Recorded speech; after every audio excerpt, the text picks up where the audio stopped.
What's the benefit of swinging a kettlebell with one arm instead of two? This is one of the most frequently asked questions I've received over the past 12 years of coaching kettlebells, which is why in today's video, I'll be breaking down exactly how to perform the single arm swing step by step so you can maximize the functional strength benefits of this exercise like these clients here. And more importantly, understand why it's a must-learn technique for kettlebell training. With that said, let's dive in.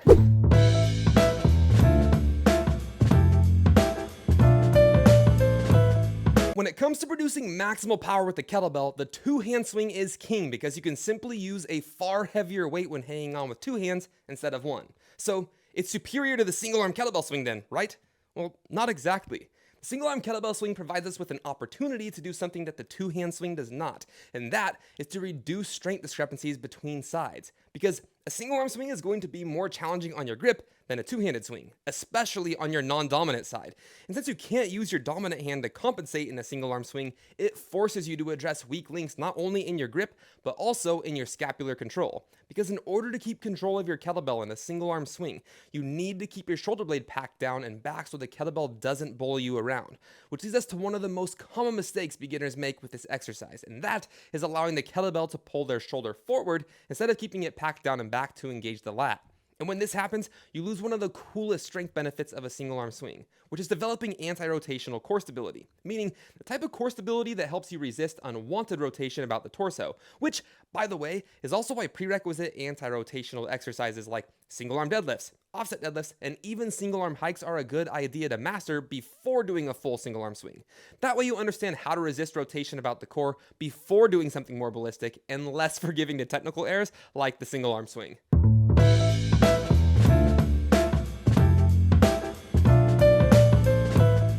So now that we understand the major benefits of a single arm swing, you might be wondering, how the f do I perform it? And the answer is almost exactly like a two-hand swing, with a couple minor tweaks. The initial setup still starts by taking the big toe of one foot to the body of the kettlebell, the big toe of the second foot to the heel of the first foot and hinging at the hips, with hips above knees, shoulders above the hips, and a nice flat back. Once you're in your setup, make sure you tilt the kettlebell back at roughly a 45-degree angle. And now this is the make or break moment of your single arm swing. You get this nailed, and every rep thereafter will be a hell of a lot easier, so don't fuck it up.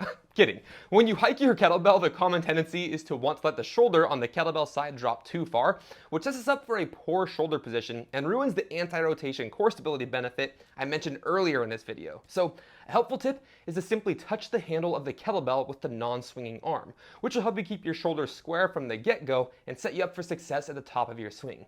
If you found that last tip helpful, smash that like button because there's more coming. Now, remember how I mentioned the importance of keeping your shoulder blade down and back to prevent being pulled into unwanted rotation earlier? There's something you can do with your free hand to help prevent the unwanted rotation at the top of your swing as well. Touch the handle at the top of every swing. Now this isn't mandatory, and I actually prefer to bring my hand up towards the collarbone at the top of each swing, but it begs the question, what should we be doing with our free hand during the rest of the swing? And the answer is leveraging it to maximize our power output. In other words, on the backswing, we should be winding up that arm and swinging it forward as the kettlebell swings forward. And so long as you keep your rib cage pulled down at the top, like you're performing a plank, you'll have the single arm swing nailed. That is for the up phase.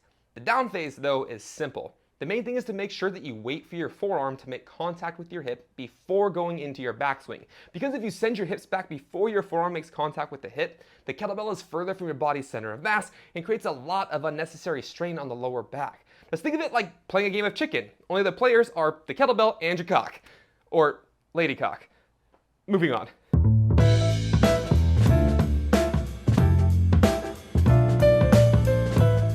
So now that you understand the benefits of a one-arm swing and how to perform it, you might be thinking, why would I learn this if I can just do more weight with a two-hand swing? And the answer is the two-hand swing is kind of a dead-end exercise, meaning it doesn't transfer to other more complex exercises with the kettlebell, whereas the single-arm swing is the foundation of every other swing-based exercise.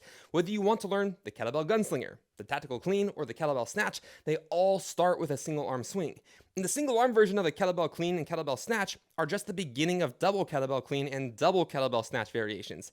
long story short, if you want to maximize the functional strength benefits of the kettlebell and leverage time-efficient exercises that use your full body at once, the single arm swing is a must.